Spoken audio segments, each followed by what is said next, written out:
Hey everybody, my name is TaoMan, and in this video I will show you a simple way how you can edit your review in Steam. So let's start.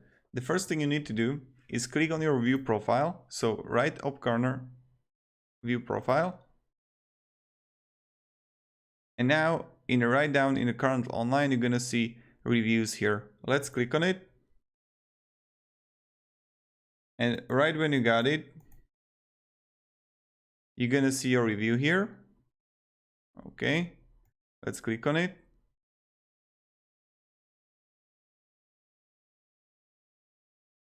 So you need to click on this like button or recommended, right?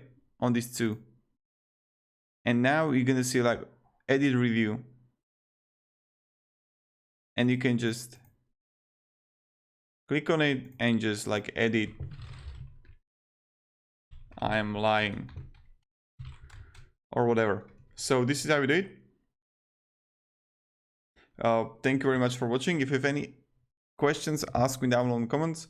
Have a great day and goodbye.